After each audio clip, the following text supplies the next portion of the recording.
Hello everyone. I am Alice of KHR Arts and Cloud Orchid Publishing, and today I am going to talk to y'all about my experience at the Chicago Steampunk Expo. So this is an event that Neal and I have done last year, as well as I did this event by myself back before the pandemic. And this event has really evolved. It's very different than it was prior to the pandemic, and I really love what it's really become with having such a heavy emphasis on the cosplay and LARP aspect of the event. There's so many fun parts to it, with the blood siren mermaids in the hotel pool, with the royal tea party, with the actual LARP game where they have volunteers as the NPCs so that you can play while the event is going on. It's a really cool event.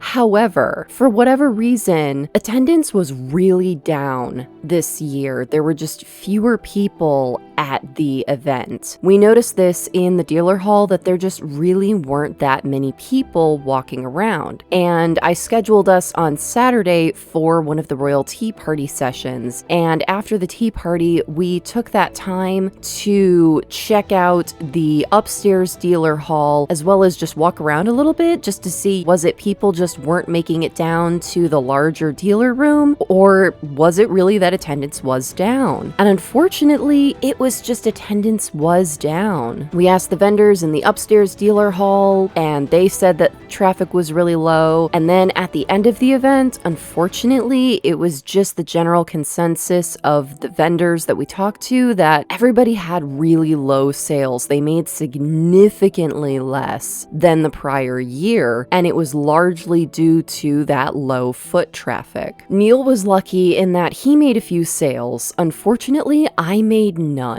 So financially, this event was a complete bust. And that really sucked because previously we had done really well at this event. And prior to the pandemic, I had also done really well at this event. So it definitely wasn't a matter of audience. It was a matter of just fewer people at the event, as well as fewer people willing to spend money. Now, thankfully, this isn't the biggest event that we have on our docket for this year. It was the biggest event that we had for last year. And the sad thing is that this is the biggest event of the year for some of the vendors that we were at the event with. So they walked home with their best event just being a rather of a goose egg. And it really sucks because vendors really count on events to be able to finance them continuing to do events. This was a strategy that I did back before the pandemic when my finances were really low, y'all. I was living, I can't even call it living paycheck to paycheck. As much as I was just constantly hustling money, it was just a cycle where I would hustle for money, I would go to events, and then I would turn around and put that money right back into doing more events. And it was pretty much right before the pandemic, 2019, was when I finally was making enough money that I was able to really investing in events, in that I was investing in making my booth better. I was able to start investing in doing more events, and I was going to start doing traveling events for the first time, and we all know how that ended. Lockdown happened and it ruined my life. And since then, I've built myself back up because I had my corporate job, but I got laid off at the beginning of this year because of all of the nonsense that's been going on. I was part of the mass layoffs, unfortunately. And so all of these events that I signed up for this year were already paid for by that. However, I don't know what the future of these events is going to look like for us because I don't have the finances to be able to reinvest in new events for the upcoming years, as well as since we're doing so poorly at these events, we're not even making capital at these events for me to take that to reinvest in new events. And it's just really disappointing to see this as something that is becoming more common. It's not surprising due to just everything being so crazy and unpredictable, and people are scared of what's going on, as they should be. I'm also scared. And people don't necessarily want to spend their money on fun things, spend their money going to events. People are really battening down the hatches. So it does make sense. It's just for creators like us, it means that we're losing our livelihood and kind of the whole where do we go from here? So that's definitely a thing that Neal and I are going to be doing for the remainder of this year, is really regrouping and seeing what 2026 and 2027 are going to look like, due to that we're just not making the capital that we need in order to continue with the plans that we originally had for the future of our events. Thankfully though, the remainder of the events that we have for 2025, as well as some events going forward in 2026, were already invested in 2024 when I had the capital to make that upfront cost. Many events you have to sign up for them and pay for them anywhere from 6 months to a year in advance, as well as hotel reservations are really a thing for events that you want to make as soon as possible, which again is typically 6 months to a year in advance, due to there being block rates, as well as the hotel rooms go fast at these kind of events. So you want to make sure that you sign up before they're all gone. And so that means that a lot of my events for this year and for 2026 are already paid for. There are those that are arguing, I thought you lost your job. I thought that you were really hurting for money. Why are you going to these events? And the answer is they're already paid for. All I'm paying for is just the food that we eat while we're there and the cost of gas. And that's pretty much it. Everything else is already paid for from 2024. Going forward into the majority of 2026 and 2027, I don't know what that's going to look like. Those are the years that the 2024 investments are going to run out, and we're going to see where I'm at financially with, are we going to be able to continue our con circuit, or are we going to basically have to lay low and batten down the hatches until things improve? So stay tuned for seeing what comes of that. Fingers crossed I'll be able to get another job and I'll be able to financially keep things going. Now, I know some of y'all may be thinking, well, if it's such a big upfront cost and you're not making money doing these events, why do them at all? And a big part of the reason why is because online sales have been so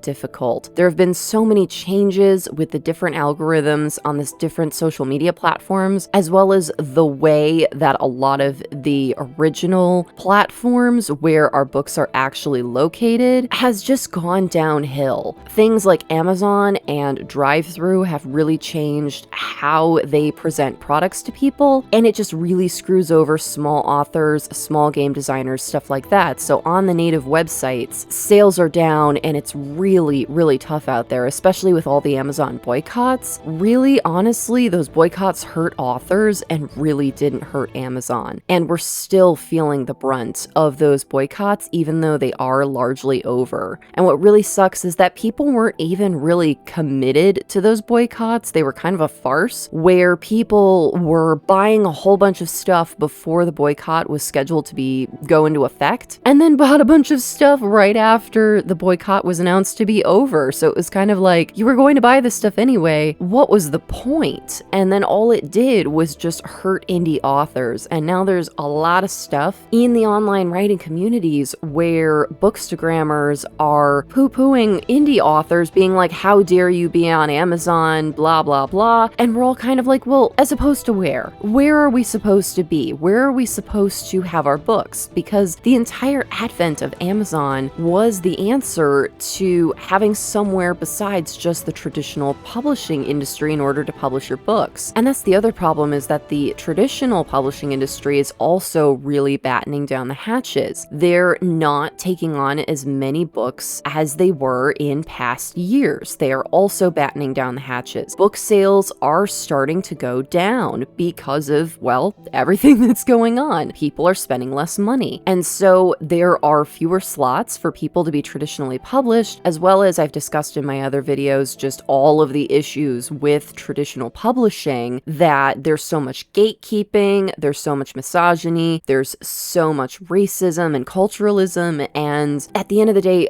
it's a business and they're looking to make money. They're not going to take risks. They're less likely to take on undiscovered authors. They're less likely to take on stories that are different than what's considered popular at the time. So you're really, really limited on what could be traditionally published and also who could be traditionally published. So having an indie resource like Amazon was the answer to that, where you could get your story out there, no matter if it was an unpopular genre or trope, whether it was that you were part of one of those marginalized categories, you could get your stories out there. And so many of the alternatives that people have talked about just really at this point are not viable. They're too small, they don't have the reach that Amazon does, and it's going to be the same problem of, well, even if I put my books on these platforms, you're still not going to buy them, so what's the point? Pirating of indie authors' books is at an all-time high. Bookstagrammers doing the quote-unquote return hack, which is absolutely abhorrent, where they will quote-unquote buy an ebook or even a physical book off of Amazon, read it, and then return it. Amazon doesn't pay for that return, y'all. Us, the indie authors, do. So you're costing us money by doing that. And just all these little quote-unquote workarounds that they've been doing in the name of these boycotts has only been hurting indie authors, costing us money, whether it's we just don't get book sales at all, they're pirating our books, or even worse, doing this quote-unquote return hack, which then we have to pay Amazon. It's absolutely wild out here, y'all. So us as indie authors are really struggling, and doing these physical in-person events really helps us to connect, to put a face to those books and be like, hello, I'm a person, I wrote these books, to make that connection with our readers and our fans, so that they understand that there is in fact a human behind these books. And having that human connection means that we're able to forge stronger bonds with our readers and our fans, which makes them more likely to be loyal, makes them more likely to buy more of our books in the future, and also helps with just building that overall fandom and reach, and discourages people from doing these things that are harmful. It's also really important with growing our brand overall as authors. For example, me putting together this vlog for y'all, me documenting the experience at the Steampunk Expo and showcasing this is what it's like being an author. This is our experience with going to these events and all of the work that goes into it and all of the things that we do at these events. All of this helps with our branding and with overall building that fandom and community with our readers. It also humanizes us and shows that, yeah, there is a lot of hard work that goes into working as an author and creating and selling our books. So doing these vlogs is an important part of being an author. However, having to do all of this stuff ultimately takes away from us actually being authors, which it's a double-edged sword. It really, really sucks, y'all. The amount of time that I spend filming these videos, editing these videos, putting them out there, and then also all of the marketing and all of the other branding stuff and just all of the nitty-gritty behind the scenes stuff, so much of that time takes away from me to be able to actually sit down and work on my books. And that's a big part of why I'm so behind, and it's frustrating how behind I am on finishing my next novel, Be Mine. It should have been done last year. It should have already been done and in readers' hands last year, but because of all of the time that was sucked up by my corporate job and is overall sucked up by doing these events, by doing all the marketing, by doing all the behind the scenes work, it means less time to work on my writing. And so it's just trying to balance all of this and working as an indie author, trying to find a way to still work on our books, but also still spread the word and do all of this branding. It's tough. It seems as if it's escalating, where it's not just each year things get tougher. It feels like each month it gets tougher. With that, it's largely because of how fast social media platforms are evolving in a bad way. Just recently, it is June 13th as of me recording this voiceover, my Instagram has completely taken a nosedive. I've gone from having a profile views average of 900,000 to 133,000. That is a huge nosedive in only 2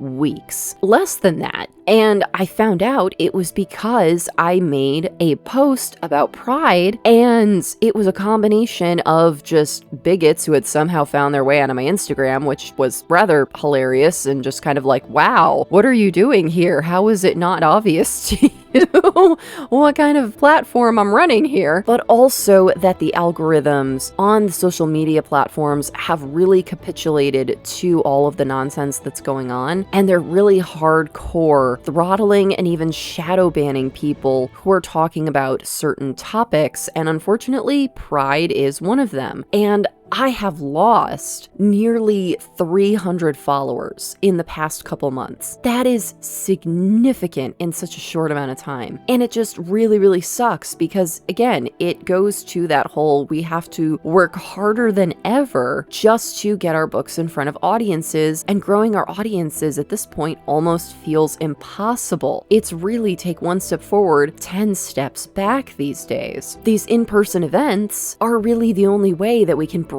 through the algorithm, because there is no algorithm to being face-to-face with people. You're able to remove that barrier and just have honest interactions with people and be like, hello, I'm an author. This is what I have to offer. Do you like any of this? Does any of this appeal to you? Let me tell you about it. And so that is the big reason why we continue to do these events, is because it's getting harder and harder to be able to do anything on social media or find any success on it. And so we have to find ways around that, and a big part of that is just not being online. It's being in person. Now, specifically, the Chicago Steampunk Expo is an event that Neal and I do enjoy. We do really like doing themed events like this, where we go and not only are we dressed up, but everybody is dressed up, and we're able to really have fun. We're able to play pretend, that there's other fun things for us to participate in, like the tea party. It's just really refreshing to be able to do these bigger type of immersive events where we're able to do more than just sit behind a booth and just kind of wait for people and interact with whatever people kind of come our way, that we're able to actively do stuff at the events. A lot of events, unfortunately, have kind of moved away from having things to do at the events, having games, LARPs, things like tea parties, even panels. A lot of events have really cut back on panels or don't have them anymore at all, which really, really sucks, because these are all opportunities for us to get out from behind the booth and go out and interact and be seen and kind of Pied Piper attract people back to our booth. And so that is a thing that we are going to be doing in the future with doing these events, is that Neal and I are going to start signing up for panels again, because we did kind of drop off from doing them because it is so overwhelming to vend at these events and do panels at the same time, and having to coordinate between each other with somebody always having to be at the booth whenever somebody else is at a panel. And ultimately, the solution to this is the added cost of having an assistant. And so going forward, we are going to have to effectively hire an assistant to come with us to these events, to be able to always have a body at the booth if we're going to be doing these other event things during the event, as well as doing panels. And the added cost of that means paying that person to be sitting at the booth, because that means that they're sitting at the booth, they're not going to be able to really participate in the event and run around and have fun. It's not the same as attending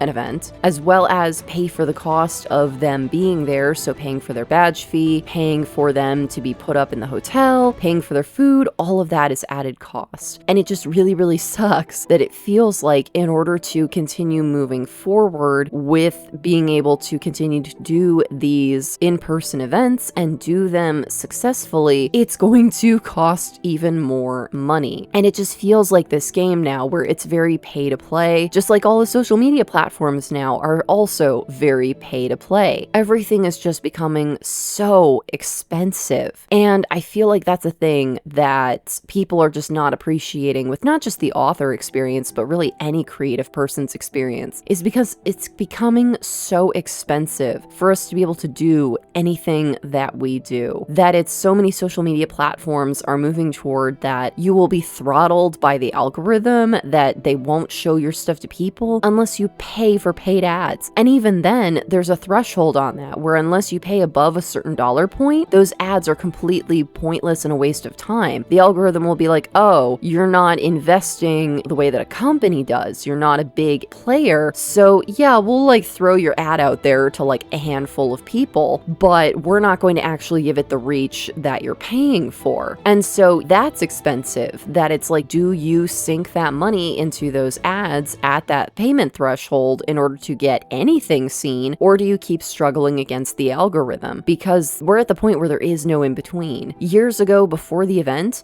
it was amazing what I could do with a $5 ad, with a $10 ad. The reach that I had with that was incredible. Whereas now, if you're not willing to pay anywhere from like $100 to $500 an ad, don't bother. Honestly, don't even bother. It's so discouraging and it's so disappointing just how expensive everything is. And also the fact that algorithms actively punish creators. So it's not just, oh, we won't show your ads to people, but we won't show your posts to people. And so many creators that I see online are constantly posting posts where they're like, hey, I'm checking my algorithm reach. If you see this post, can you like it and comment a smiley face or something? And just seeing just how poorly all of these posts are doing and seeing how poor the reach is for most creators is heartbreaking. And Neal and I are no different. It seems like every month we're up against a new obstacle, a new barrier, and us trying to find ways around it, which works for a bit, and then the algorithm changes again and is kind of like, oh, I see that you found a way around this, let's fix that, and we have to start all over again. Doing these in-person events and then seeing that attendance is down, it's kind of like, well, where do we go from here? What do we do now? Because if we go to these events and spend all this money doing these events, but the audience isn't there, the people physically aren't there, it's kind of like, well, where and how do we reach our readers? Where do we reach the people? And that's kind of where we're at right now, and what we're examining after this event, with attendance being so poor at this particular event. And it was to the point that even the event coordinators were also posting about this after the event, that they were trying to figure out, is it that specifically steampunk is declining, that the steampunk community is declining, or is it just events themselves are declining? They're campaigning that they're like, hey, people who are regulars going to this event, people who are vendors at this event, our challenge to you is bring one new person to introduce to this event. That is a really great call to action. However, for vendors, it's kind of like, we're already doing that. We're already trying to woo as many people to come to our events as possible. So it's really more so up to the attendees and the diehards and not the vendors to bring in more people to these events, because we're already doing our best to try to woo more people to come to events, because we want those sales. And most importantly, we want new sales. Not to say that we don't appreciate our diehard fans and readers, but it's this idea of once they have bought all of our books, they can't buy more things until we write more books. It's this vicious cycle. We absolutely need new readers and new fans in order to keep that going, in order to give us the funds that we need to continue to do what we do and to continue to write and sell more books, is that we need more people to ultimately keep buying our books. And if we're only selling books to a small audience of diehard fans, technically that means we're only making sales whenever we write a new book. And as I mentioned in one of my other videos, writing another book is not a sales strategy. That audiences today, and just the way that all of the online sales and even in-person sales work, that just writing another book is just not enough. There is just so much more that you have to do beyond just writing more books, because trust me, if that were the case, Neal and I would absolutely be dripping in money by now with just how many books, and especially with Neal, how many gaming guides he's written. It's just absolutely crazy just how much we already have, and we're continuing to create more each year, and sales don't reflect that. So it definitely shows that there's just more that we need to do. And also part of that is the big question mark of where do we go from here? How do we figure out how to fill in that gap as the walls close around us with dwindling attendance at events and with the algorithm throttling us and just less visibility see on our posts. And this was also a thing that we discussed with our other friends at this event, and that is a big part of a thing that we enjoy about doing these events is there are people that honestly we only see going to specific events, and this one is no different. One of my friends that I was able to catch up with and see at this event is my friend Deborah Olson of Millionaire Extraordinaire. I have known her since my modeling days. I walked the runway wearing many of her hats. I did so many editorials, magazine shoots, fashion shoots, etc. with her hats, and I also own a couple of her hats, and they're just so beautiful and I love them so much. And she was one of the lucky vendors at this event in that she does have such a big, strong, loyal following that she's had since forever, honestly, that she sold out. She was like the only vendor that sold out at this event. And it's because it's so funny. She had her fans, they were waiting outside the doors on Friday, waiting for the doors to open to the vendor hall, and they just immediately burst in the second the doors were open, made a beeline for Deborah's booth, and literally bought everything. It was wild, y'all. And as a vendor, I have the privilege of I was able to go there before the doors opened, and I was able to snatch up one of the hats because I do have some future projects that I'm going to be doing, and she had a hat that just was absolutely perfect for those particular cosplays that I'm going to be doing, so it's a piece that I'm going to get a ton of use out of. But this is one of those events where I get to see her. I don't really get to see her outside of events because we're both so busy doing all these events and living our lives and living in different states. So doing these events is also an opportunity for us to just be able to interact with friends and be able to visit with people that we really don't get to see otherwise. Deborah is no exception to that. Another person that I got to see while at this event is Silversark. She is another one of the people that I've known since my modeling days. I used to walk for her design house in fashion shows all the time, and I used to buy out her entire collections as soon as I stepped off the runway. It was such a proud thing for me to do. I love supporting her design label. She makes such beautiful dresses, and on Friday I actually wore one of her dresses, the gold dress. I have so many pieces by her. They're just so beautiful, and I love how she's evolving as a designer. And again, at these type of events is really the only time that I get to see her. And while she's attending these events as an attendee and not as a vendor, it's still the same.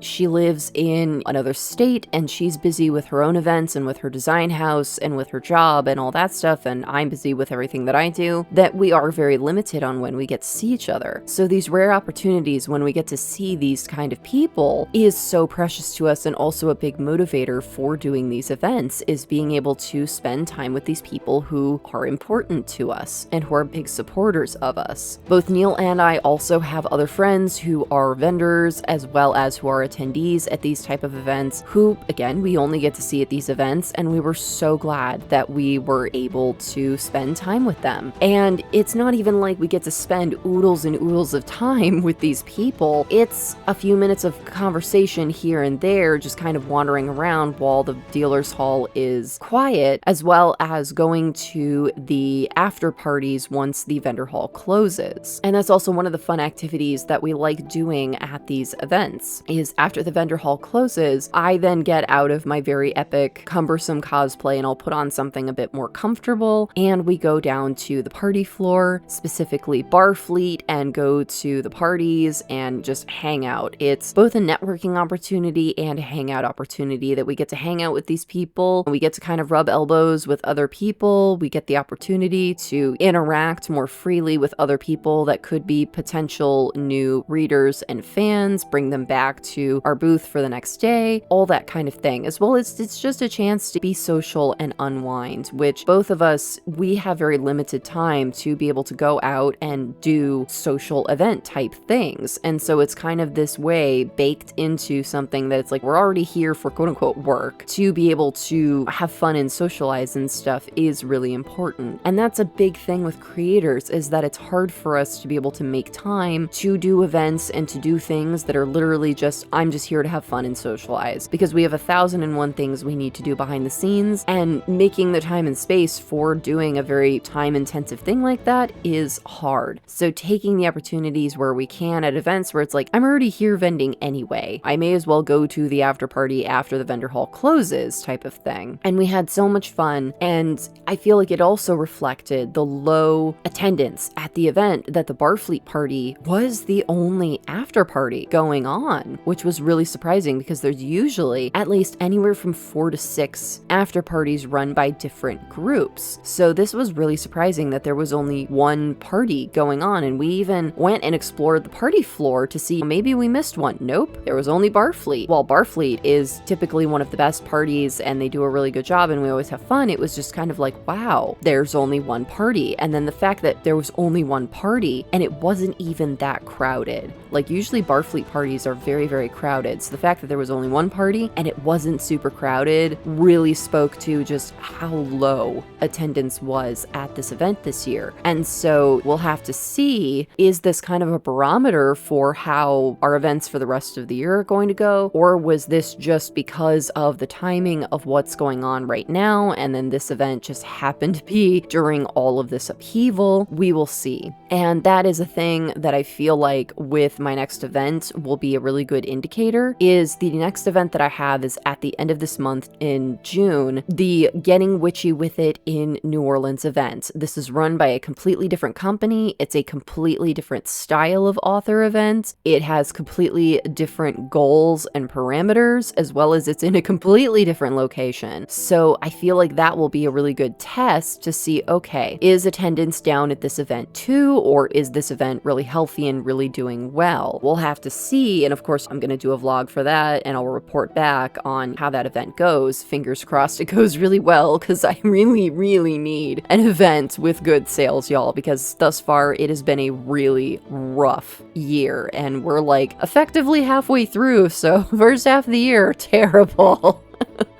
So fingers crossed that second half of the year is less terrible, especially at this event. This is what I consider one of my bigger events because it is specifically an event where the entire point is to buy books. Literally, there are no panels, there are no events other than this particular one. They do have a witch's ball, but that is after the vendor's hall closes. So it's kind of like, again, that after party vibe sort of thing. But the entire point of this event is to be there just to buy books. And I think that that's magnificent because, you know, the expectations are set. We all know why we're here. And the last event that I did through this company was the Flirty in Kansas City event. And I feel like for my first time doing an event with this company, as well as doing an event in a completely new location, I did pretty good. And I have that vlog here on my channel if you want to check it out. Even though I didn't get the sales that I was hoping for, I did get sales. It was a good sales event, but I wasn't getting the bulk sales that I really thought I was going to get. But I do suspect a big part of that was because it was my first time at this event, and it really felt like a loyalty event where a lot of people there were there for specific authors. And so I did a ton of networking while I was there, in terms of that I talked to a lot of people that walked past my booth. I handed out a lot of business cards. I had a lot of people that were interested in my books, but either they were just there to check out books and didn't really have money for the event, or they had already tapped out and kind of spent all their money at the event. Whatever the case, I'm really hoping that word will spread and I'll have more people as I do these events recognizing me and looking forward to seeing me and ultimately buying my books. We'll see at this New Orleans event how I do.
I'm also really excited to do the New Orleans event because I've never been to New Orleans. This is going to be my first time going, and this is already paid for in that I already plan to do this in 2024. This isn't me being like, oh yeah, I'm unemployed and have no income. I know, let's spend an obscene amount of money on a vacation. And y'all, I don't take vacations. I really don't, because I can't afford to in terms of time or money. Even when I had my corporate job, it was just not a thing that I did because I just am not at a point right now where that makes sense to do. But what I did do is tack on a few extra days to this event so that I can explore New Orleans and I can really experience this location. Because when I did Kansas City, I literally drove for 8 hours the day before the event, got to the event really late. The event hadn't started. I got to the event hotel really late and got all my stuff in the hotel, and then woke up at the crack of dawn to get in my cosplay and then do load in. So I had already loaded in everything to my hotel room, and then I had to shuffle everything from my hotel room down to the event space, get all set up, do the event, do loadout, and then on the same night, drive 8 hours home. I didn't stay and experience Kansas City, and honestly, I had no desire to. It was not really a thing that I was interested in doing, but just to give y'all an idea of when I do these events, like, I'm not taking extra days, I'm not hanging out, like, it's like I'm doing the event and then I'm gone. That's how these work. So I'm taking a couple extra days with this event so that I can do a few fun things around New Orleans. And so it's kind of like this idea of I'm already going to be doing this big investment, driving all the way out there anyway. A few extra days of hotel is a drop in the bucket compared to the overall cost of just doing the event, period. So I may as well take a couple days to explore proper. And when I say a couple days, I really mean only like 2 or 3 days. Like, that's it. But I'm really excited. I'm in the planning phase right now of the logistics. So I already know what I'm going to do when I go to New Orleans. I'm going to explore the above ground cemeteries. That's the thing I've always wanted to do. Specifically, I'm going to do it during the daytime. We're going to be safe. We're going to be smart. I do want to check out some of the voodoo shops. I just think that they're really cool and I've always wanted to see one. And I'm going to be going to the French Quarter and experiencing the musicians and the artists there. I'm really excited about that. I'm going to experience some of the popular restaurants while I'm there and be able to try out some of the iconic foods. And I'm also really excited. There is this bar that is vampire themed and they serve red wine in these like blood bags, which I think is really cool. So those are the things. That's my list for the things that I want to experience while I'm there. And I know that probably doesn't sound like a lot, but when you only have like a couple of days outside doing a really intensive event, that is plenty to do in a couple of days, which is why now I'm in the planning phase of the logistics of, okay, we're going to figure out which things are we going to do on which day, what makes the most sense, all of that. I'm also not going to party while I'm there. I know that like a lot of people go to New Orleans specifically to party, to go there to drink, to bar hop, that whole experience. But the problem is that going by myself, that's not smart or safe to do as a femme person, as well as these events are so exhausting, y'all. They are so physically demanding, and especially with my disability making it more difficult, it's even more exhausting for me to do these events. So trying to party on top of that, which is also very physically demanding, just sounds like a recipe for disaster, especially since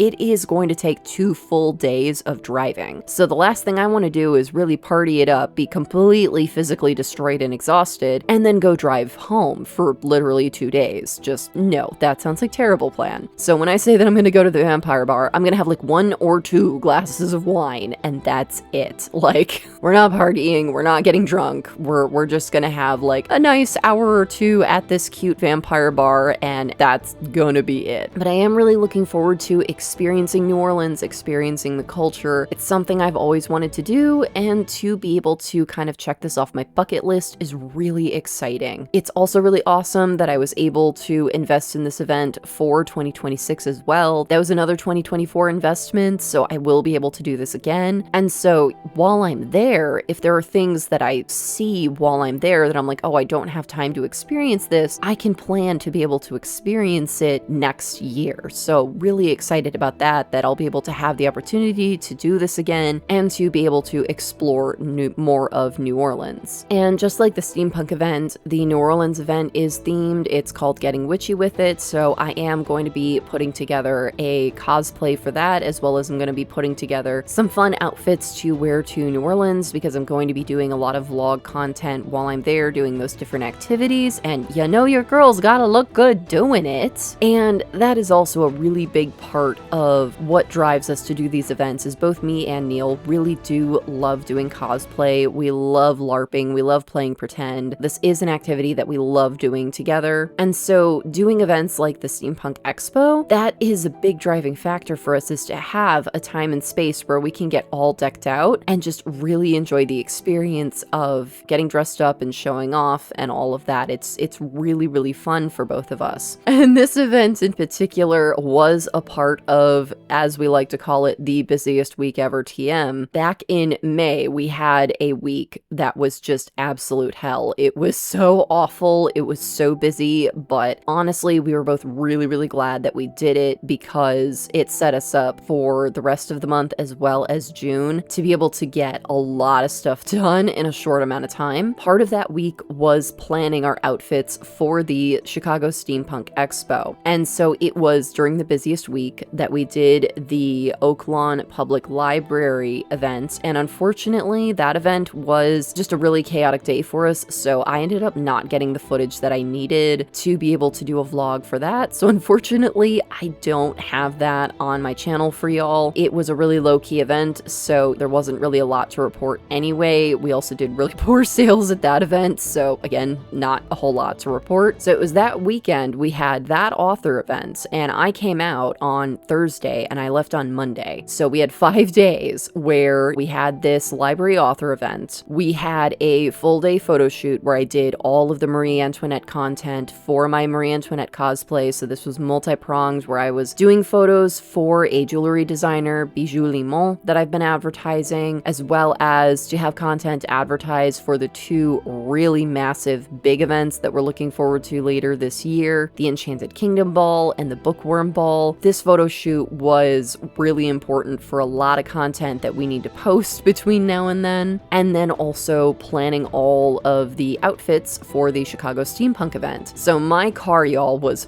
full to the brim. I had all of my convention stuff for the library event. I had all of my photo shoot stuff for my Marie Antoinette cosplays and all of that. And then I had to bring all of these extra clothes for us to sort through and decide which outfits we wanted to wear for the event, because that's a big part of it, is that Neal and I like to coordinate where our outfits go together. I had to bring a lot more clothes than obviously what we were going to wear to the event so that we could decide. On top of it, the week before the busiest week ever, I was very, very busy doing a lot of other things, and I really did not have the time to sit down and really sort through my cosplays and really have kind of an idea of a grouping of outfits that I wanted to wear. I literally packed up all of my steampunk clothes, all of my goth clothes, just everything that I thought, hey, this could be a candidate, and brought that. I brought an entire suitcase, giant suitcase, that was just that stuff. And so we had to sort through effectively everything, which was really stressful, but it needed to be done. And that's a big thing with these events, is that I have to plan all of these cosplays in advance, because obviously I can't just bring my whole closet to the event. That doesn't make sense. But then also we have a very limited amount of time to get ready in the morning before going down to the vendor hall. I have to know exactly what I'm going to wear each day, what that's going to look like, how I'm going to do my makeup to coordinate with each outfit. And it's a lot of outfits, y'all. So I had my Friday outfit, which I wore into load-in, because unfortunately it takes me so long to get dressed that there was not enough time for me to have a separate load-in outfit and be able to refresh and then get into a cosplay. That just was not going to happen. So I had to wear my Friday outfit to load in just the whole day. And then Friday night, I had my comfy outfit that I packed for doing Barfleet. And then Saturday, I had my epic Saturday cosplay, because at multi-day weekend events like this, Saturday is always the biggest day. It is when you wear your most epic cosplay, your most impressive thing. So I had that cosplay for the day. But then I had a separate cosplay that I put on in the afternoon afternoon that was specifically for the royal tea party. So it was pretty chaotic, where I got ready on Saturday with my epic cosplay, and I had to coordinate the epic cosplay with the tea party event to make sure that I wouldn't have to re-scrub my face and completely redo my makeup, and I didn't even have to change wigs, which was really helpful, just coordinating that out so that all I had to do was just change the outfit, which definitely easier said than done. I had to run back up to the hotel room, throw off my epic cosplay, put on my tea party cosplay, run back down, and for us to go to the tea party. And then after the tea party, we did that little walkabout to see how the rest of the event was going, and that's when we really realized that, wow, attendance is really down. It's not just us. And then I ran up to the hotel room to put my epic cosplay back on while Neal went back down to the booth. And then I was in my epic cosplay for the rest of the day until the vendor hall closed. And then I put my comfy outfit back on for Barfleet. And then on Sunday, I had my Sunday cosplay, which Sunday is always your most casual cosplay. So I had a more casual outfit, you know, well, casual for me. And then I did have where that was also coordinated, where I was able to take out the outer layers of my Sunday cosplay and throw on a dress over them so that effectively I could change into a new outfit without being completely naked and be able to have a more comfortable outfit for loadout. So coordinating all of those outfits, that's 6 outfits to coordinate for a weekend. That is a lot, y'all. That requires a lot of planning, and then making sure that I have all of the components that I need for all 6 of those outfits. So make sure I have all the different pieces of those cosplays, make sure that I have all the wigs, make sure I have all of the accessories, make sure that I packed the right makeup that I need for all of that. And I did have a moment where I honestly thought that I had forgotten to pack wig caps for myself. So, oh my god, y'all, it was so gross. It was so horrible. I had to wear the same wig cap all weekend. And then when I got home and I was unpacking from the convention, I found my wig caps, and I was really mad at myself, and I just had to laugh at myself that I was like, oh my god.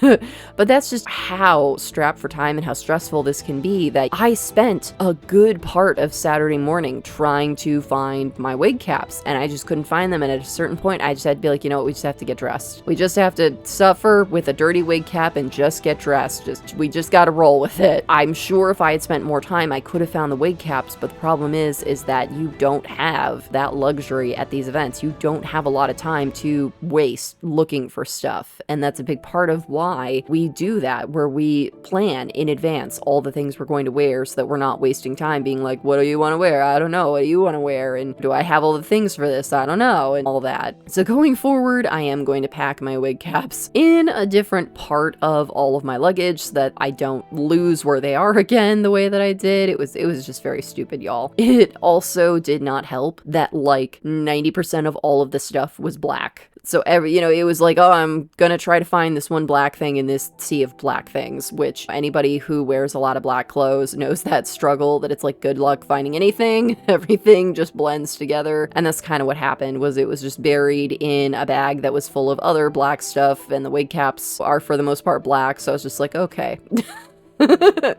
And doing cosplay is an important part of my life, both for doing these events as well as doing a lot of the content work that I do for social media, in that it really scratches that itch for me, and that I spent so many years in the modeling industry, being a part of all of these amazing fashion shows and fashion events, and doing all these amazing editorial shoots, and being able to just turn my body into a living work of art has always been a thing that has fascinated me and brought me such joy in my life. And I was able to kind of fill that void again back when I was working as a drag queen while I was living in Chicago, and specifically working at Berlin. And now that I'm not doing either of those things, cosplay has really filled that void, that I've really thrown myself into my cosplay work. Now, I will say I'm not like one of those professional cosplayers where they like build their own stuff, like they do all the garment construction and style wigs and and do all of that, where they actually build and create their outfits. I don't know how to sew. I don't know how to do garment construction. The only type of sewing I know how to do is sewing by hand, so I can repair stuff, I can kind of put something together, but I can't build a whole cosplay, and I certainly don't know anything about hairstyling. That's why I wear so many wigs, is because I can't style my own hair, as well as you try styling 3 feet of hair every day.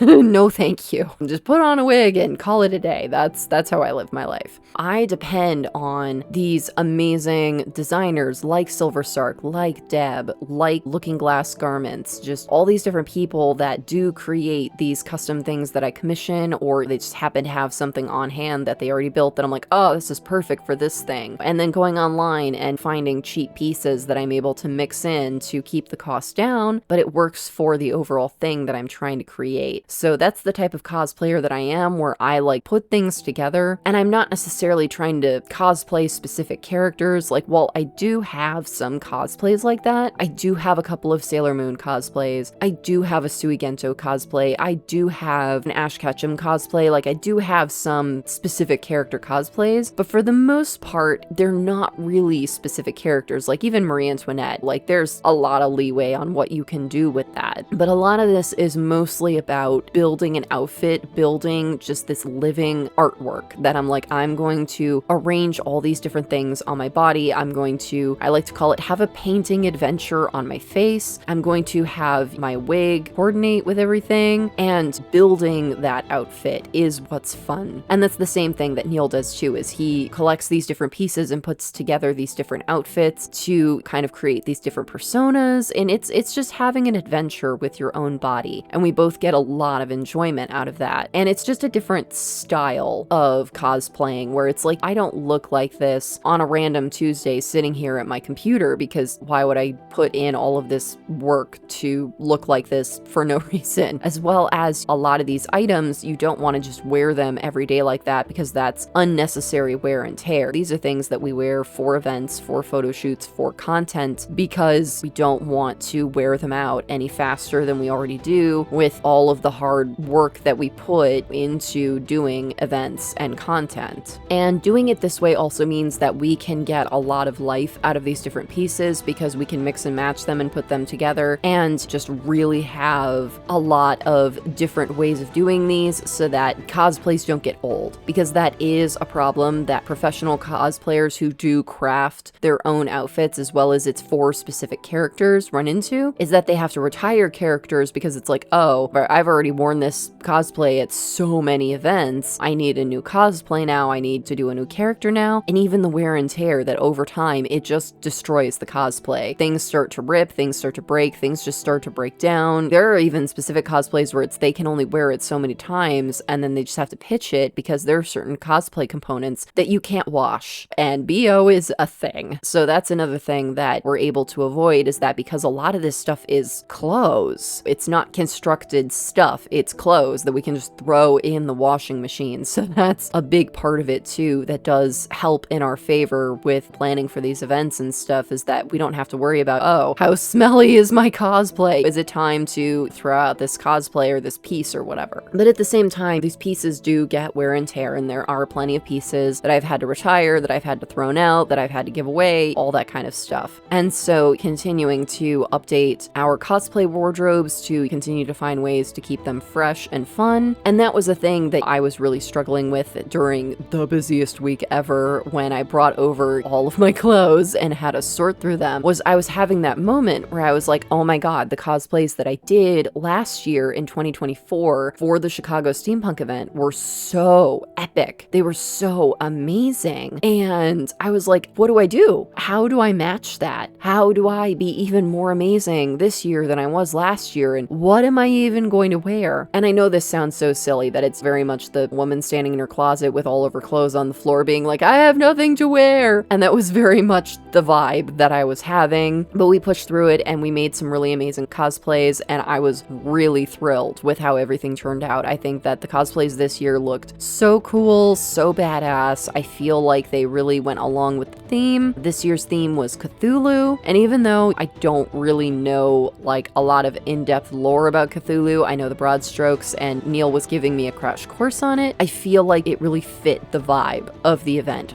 for this year. And of course, we are going again next year because they announced at the event for the vendors and the people at the event that 2026 is going to be Alice in Wonderland themed. And y'all, I can't say no to an event that's going to be Alice in Wonderland themed. So I'm already planning out what we're going to wear for 2026 for that event, because I need to start gathering stuff now to be able to put some really epic cosplays together for that. And we're actually planning, we're probably going to bring a couple of our friends to the event next year, both to act as assistants, but also to be living components to add to our cosplays, that we're also going to have a couple of our friends and dress them up to be part of the theme with us, so that we can just be as epic as possible. And that's a big part of our branding too, is as authors, as creatives, a big part of being vendors is being recognizable. Having people be like, oh yeah, it's so-and-so, they always do this, or they always wear this, or they always got this going on, blah, blah, blah. Our reputation at events is that we always look epic. There are people where they always consistently are like, I always wear this hat, or I always wear this jacket, or I always have this particular thing that is easily identifiable and I can just wear whatever and just plop that on and people know who I am. But then there are people like us where it's like we dress different every time, but people are like, oh yeah, all we have to do is look for the power couple that's dressed completely epic and crazy. We know who they are. And that's the reputation that we've built. And we're always trying to kind of one-up ourselves. Each event that we do, how can we do the next event better? How can we be even more epic at the next event that we do? And so that personal challenge to ourselves is also really fun, and a big part of why we enjoy doing these events is that we really love this opportunity to be creative with our bodies and our branding and see what can we do with this theme? How can we really bring that theme to life? How can we really be recognizable and epic at this event? And we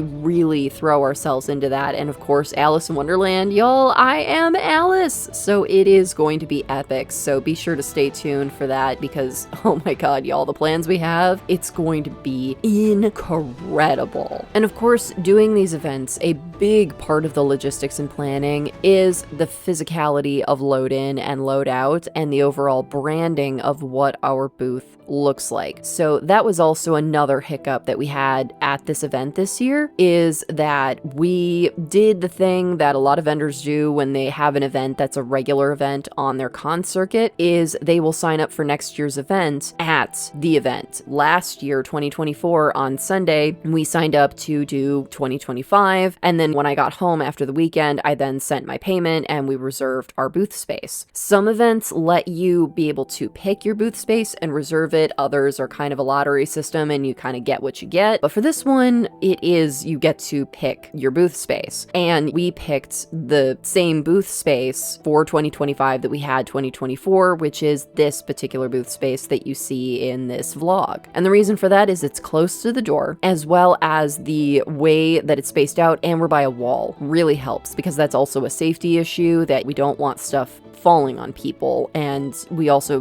don't want people being like behind our stuff. And being close to the door is also really helpful for me, because I'm disabled. The less walking I have to do at these events, the better, because in some parts of this video you can actually see that I do have a limp. I do attempt to not show my limp. I try to mask that as much as I can until it just becomes to the point where I am just doing so poorly that like it becomes very pronounced. But you can see it. It especially happens really bad during load in and load out. And people are like, well, why don't you wear normal shoes? Well, why don't you wear something more comfortable and not dress up the way you do? And honestly, it doesn't matter. It doesn't matter what I wear. It doesn't matter what shoes I have on. This is still going to be the end result. I'm still going to be profoundly disabled by the end of the weekend. It's just the nature of the way things are and the way my body is. It's just unfortunate. And so being by the door like that means that when when we come down in the morning to come to our booth and stuff like that, our booth is right there. We don't have to walk all the way through the vendor hall to get to our booth, as well as I'm closer to the door, so there's less ground for me to cover to go out to go to the bathroom and whatever, which is just ultimately super helpful for me. Doing all of these logistics of planning, there's just so much planning that goes into these events. So me and Neal coordinating what are we going to wear for the event, me coordinating where is our booth going to be, if that's an option for us to be able to pick it, even the logistics of making sure like, okay, I've signed up for the event, I've sent the payments, the event knows that we're coming, advertising the event, and then the logistics of building our booth, knowing what kind of space we're going to have, and being like, okay, we have to bring this many tables, we have to bring this many book racks, and then of course the logistics of packing all of that in the car, which is just awful, which is why we invested in the Rhino rooftop cargo system that we have now, the black and green thing on top of the Jeep, is so that we can have more space to be able to put these tables and these racks, because they just take up so much room in the car. The books are getting to the point where they take up so much room in the car because we just have so many. So all of this just takes up so much space. And then of course having the carts to be able to transport all this to and from the car, that takes up space. And all of that planning, and then how we pack the car so that we make sure the cart is the last thing to go in the car, so it's the first thing we can pull out so we can get the cart and put all the stuff in the cart. Just all of that planning, y'all. There's just so much that goes into these events. And then on top of it, Neal and I are both working hard growing our YouTube channels. He recently became monetized on his YouTube channel. I'm still working on getting monetized on my YouTube channels, and a big part of that is us constantly learning and growing and improving our content on our YouTube channels, getting better about remembering. First of all, that's the hardest part, honestly, is remembering to get footage of us doing this stuff at the events, and then coordinating how are we going to get the footage for these events, and the fact that now I have a 2-camera system so that we can get different angles for stuff. And so planning out what is that going to look like, and then later on when I'm editing these videos for y'all, how exactly am I going to present those different perspectives of footage. It's a lot of planning, and it's a lot to remember and to make sure that we're executing, and we're constantly learning and improving. A big part of what I realized with this event, it was kind of honestly a happy accident, was by the time that we were doing loadout, the reason why you see the first couple trips were just Neal and his cart and not my cart was that I put all of my like clothes and hotel room stuff in my cart. I planned poorly, making the other cart unusable, which took more trips. But also I was just really struggling with my disability at this point, that I was having a hard time walking around. Pulling that cart would have also been really tough for me. The happy accident was, while we were going back and forth like this, I was carrying the camera to film this, and then when we did the last part of loadout where we finally took my hotel stuff in my cart, I put one of the cameras in Neal's cart, and then I put one of the cameras in my cart. And a big part of this is because I completely forgot to put the apparatuses on myself and Neal where we have the camera mounted on our chests. And I found that this is actually a much better perspective, is having the cameras on tripods and just stuffing the tripod into the cart and getting that perspective of us doing loadout. So I'm definitely going to experiment with that more in the future. Things like that, opportunities like that that happen where I realize, oh, this is a really great way to get this type of footage, and also just really perfecting that process of being able to get different types of footage and make these videos more interesting visually for y'all, so that y'all can enjoy the process of this is how we do conventions, this is our experience. This is also important because going forward, I want to make sure that I capture a lot of content and a lot of different perspectives when I go to New Orleans, when we go to the Bookworm Ball, when we go to the Enchanted Kingdom Ball, when we go to Salem, which is also later this year, another bucket list item for me, really excited for that. Making sure that we are capturing all of this footage for later to feature is also a really important reason why we do these events, is because as a creative, you're very limited on time, you're very limited on logistics of what exactly you can accomplish in a weekend. Being able to do this event where we're here to increase our branding, network, sell our books, and all of that, but then on top of it also get photos and video for our social media to further advertise our books, advertise ourselves, put our branding out there, but then also getting this type of video footage with the GoPro cameras, which are a different level above our phones, to be able to put on our YouTube channels and get content for that. So we're double and triple dipping here. We're able to really make the most of this one single weekend event. And that's really the bulk of our goals going forward, is to do this, is to just really squeeze every ounce of usable content out of these events that we do. And especially because I have these big travel events this year and next year with New Orleans and Salem, making sure that I am also getting all of that content with the location itself is so important, and just really making the most of it. So again, from the earlier question of, if this is so expensive, why do y'all still do it? Because on the back end, we also get so much more out of this event than just literally just doing the event itself. And so it's an investment in doing the event, it's an investment in our branding, it's an investment in our overall social media presence, it's an investment in our YouTube channels. It's just overall doing so much for literally the entire ecosystem of us working as creatives. And that's the nature of what I talked about earlier with that. Unfortunately, a lot of being an author isn't even working on writing your books anymore. It's doing all this extra stuff on social media to advertise your books and advertise yourself. And just the nature of feeding the beast. I mean, this is it, y'all. You are watching it. That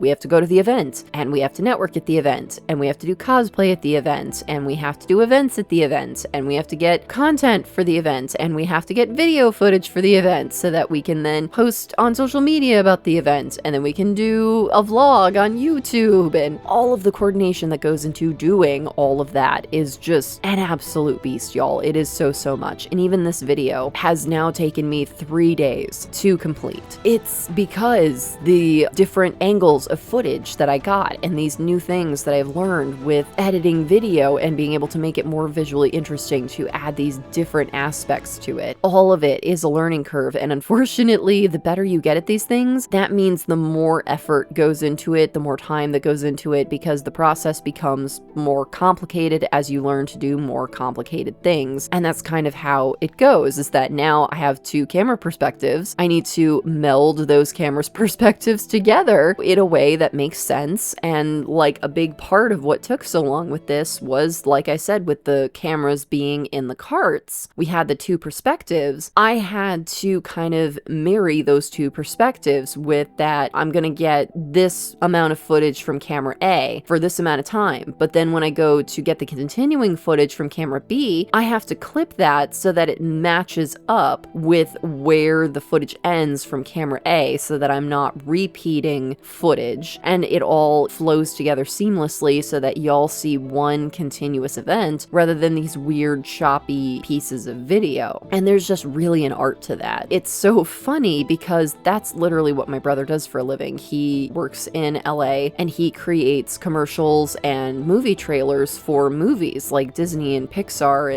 and all of that. And here I am doing it on a much smaller scale with YouTube. And it's just crazy how, as a creative, there's just all these different skills that you have to learn and execute in order to just work as a creative. That I'm not just an author, I'm also a cosplayer, I'm also a social media manager, I'm also an influencer, I'm also a YouTuber, I'm also a video editor, I'm also a cinematographer. It's just and it's just so many ands. And if I could do this full time, if this made a living for me, I would 100% do it. I love doing this, I do, but I think that at the end of the day, a lot of people don't realize or forget just how much work and planning goes into actually making all of this happen, which is why these vlogs, these behind the scenes looks are so important to remind people, like, hey, this is why we ask for your support. This is why we need y'all to buy our books, is because all of this time, effort, and money is put into making this whole circus happen. I hope that y'all enjoyed watching this process and learning more about the behind the scenes process of what we do. I hope that this was enlightening for y'all, that being an author is a lot of hard work, but we also have a ton of fun doing it. And at the end of the day, it is an opportunity for me and Neal to spend time together, to both of us work on this passion that we both have. And that's really important important when you're in a relationship with another creative is having that support for each other. Being able to work together like that is so important, and I am so blessed to have a partner in my life that not only is supportive and understands what I do, but he's right there in the thick of it too. He knows what it takes, and he's right there helping me, and he's in it too. He's invested with his works and with his cosplay and with his YouTube channel. It's just a win-win-win-win situation for the both of us. We still have a lot of really great events for the second half of this year. I hope that we get a lot of really great attendance at those events. I hope we get a lot of really great sales at those events. And ultimately, I hope we get a lot of really great content and really great experiences from those events. Coming up June 29th, I am going to be doing the Getting Witchy in New Orleans event. I can't wait for that. Gonna explore New Orleans. It's gonna be beautiful. And then we also have the big events of the Getting Witchy with It in Salem, Massachusetts. We have the Bookworm Ball. We have the Enchanted Kingdom Ball. I also have one of the big events that is a little bit less exciting in terms of location, but I'm hoping that it's going to be just as awesome as the Flirty in Kansas City is the Flirty in Iowa event. And that will be my last event to close out this year. We don't have any other small events that we're going to be doing, as well as Neal and I made the executive decision after the library events that we did last month in May that we're really just not going to be doing a lot of small events going forward, because at this point they're just not worth it for us, as well as consistently the past 2 years we have done really poor sales at these events. So we're going to be focusing more on the larger events and the multi-day weekend events. That is going to be our plan going forward. We're also figuring out what our larger plan going forward in the coming years with finances and all of that. So be sure to stay tuned for all of that. So be sure to follow all of our socials with me, Alice the author, and with Neal the literary mercenary, so that you can stay up to date with what events we're going to be at, what new books and projects we have in the pipeline, and just what we're up to in general, because honestly, y'all, our life is an adventure. So I hope y'all enjoyed this video, and thank you so much for watching. And if you like this video, please be sure to give it a like, and if you're new, subscribe.